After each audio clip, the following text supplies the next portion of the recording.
پشاور میں لگنے والی آگ کے حوالے سے پشاور صدر بازار میں موبائل سینٹرز پر رات گئے آگ بھڑک اٹھی۔ آگ نے پوری موبائل مارکیٹ کو اپنے لپیٹ میں لے لیا ہے، جبکہ اس وقت آگ پر قابو پانے کے لیے امدادی سرگرمیاں جاری و ساری ہیں۔ اس حوالے سے مزید ہمارے ساتھ ہم جان لیتے ہیں، کچھ ریویوز ہمارے ساتھ موجود ہیں۔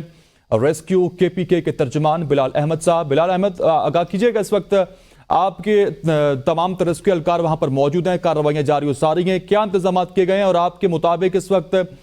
کب تک جو ہے وہ آگ پر مکمل طور پر قابو پا لیا جائے گا اور اب تک ریسکیو اہلکاروں کی جانب سے کس حد تک قابو پا لیا گیا ہے؟ جی بالکل، یہ آج جو ہے وہ پشاور صدر بازار میں قائم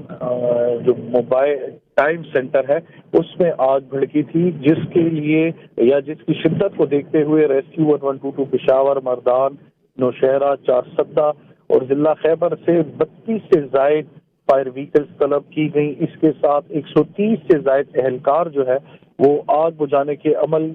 میں مصروف ہیں۔ ریسکیو 1122 کی جانب سے تقریباً 50% سے زائد آگ پر قابو پا لیا گیا ہے، لیکن جیسا کہ آپ کو پتا ہے کہ اس میں موبائل ایکسیسریز ہے، ساتھ ایئر کنڈیشنز ہے، UPS ہے اور ان کی بیٹریاں بھی ہیں، تو مختلف اوقات میں جو ہے وہ مختلف قسم کے چھوٹے چھوٹے دھماکے بھی ہوتے ہیں، کیونکہ یہ ساری 4 چیزیں ہیں اور اس کے ساتھ ان کی جو ایکسیسریز ہیں اس سے جو پیدا ہونے والا دھواں ہے اس کی شدت بھی کافی زیادہ ہے۔ وہ مختلف ٹاکسک گیسز ہیں جس میں فائر فائٹرز جب فائر فائٹنگ کرتے ہیں تو موسٹلی جو ہے وہ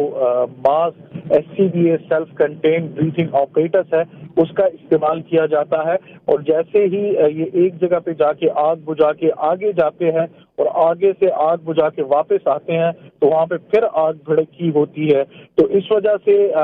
ابھی کچھ بھی کہنا قبل از وقت ہوگا کہ آگ پر کتنے وقت میں جو ہے وہ قابو پایا جائے گا، لیکن ہماری کوشش یہ ہے کہ آگ مزید نہ پھیلے، اس ایک ہی جگہ تک محدود رہے، اسی لیے ہم لوگوں تقریباً اس وقت 3 مختلف اطراف سے فائر فائٹنگ کا عمل جاری ہے۔ اس کے جو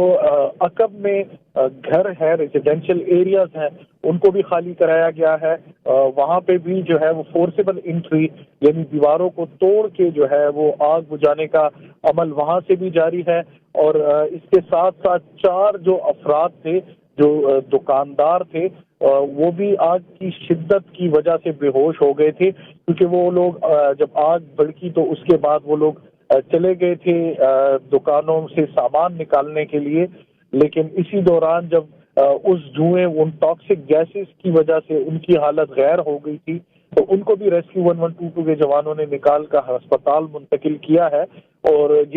جن کی اب حالت جو ہے وہ خطرے سے باہر ہے۔ ابھی کچھ بھی کہنا قبل از وقت ہوگا۔ جو مقامی افراد ہیں ان کے مطابق آگ جو ہے وہ شارٹ سرکٹ کی وجہ سے بھڑکی ہے، جبکہ اسی میں جو چھوٹے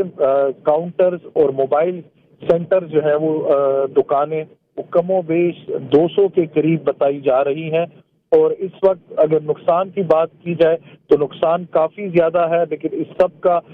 جو ایٹ دی اینڈ رپورٹ جب آگ ختم ہوگی اس کے بعد اسسمنٹ کی جائے گی تو اس رپورٹ میں مزید جو ہے وہ چیزیں سامنے آئیں گی۔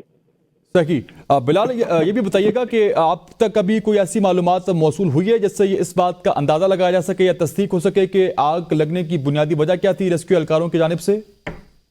جی بالکل، جیسا میں نے آپ کو کہا ہے کہ جو مقامی افراد ہیں ان کے مطابق آگ جو ہے وہ شارٹ سرکٹ سے بھڑکی ہے، لیکن ابھی جو ہے کچھ بھی کہنا قبل از وقت ہے، اسی لیے کوشش یہ کی جا رہی ہے کہ جلد از جلد پہلے آگ پر قابو پایا جائے، اس کے بعد جو ہے وہ کوئی بھی اتھینٹک چیز جو ہے وہ سامنے آئے گی، جب اسسمنٹ ہوگی، جب رپورٹ مرتب کی جائے گی، اس میں ان تمام چیزوں کو، ان تمام پہلوؤں کو مد نظر رکھ کر رپورٹ جو ہے وہ مکمل کی جائے گی۔ صحیح۔ بلال، یہ بھی بتائیے گا کہ اس وقت آپ کے جو امدادی کارروائیاں جاری ہیں ریسکیو اہلکاروں کی جانب سے، تو یہ صرف پشاور ڈسٹرکٹ کی ریسکیو اہلکار ہی موجود ہیں یا پر دیگر اضلاع سے بھی آپ نے جو ہے وہ اہلکار طلب کیے ہوئے ہیں؟ نہیں، جیسے کہ آپ کو پتا ہے کہ ایک تو یہ مین صدر بازار ہے اور اس میں روزانہ کی بنیاد پر لاکھوں افراد کی آمد و رفت ہوتی ہے، اور یہ رات کا وقت تھا، اسی لیے جو ہے وہ اس مارکیٹ میں لوگ نہیں تھے، لیکن جیسا میں نے آپ کو بتایا کہ ہمیں یہ خطرہ تھا کہ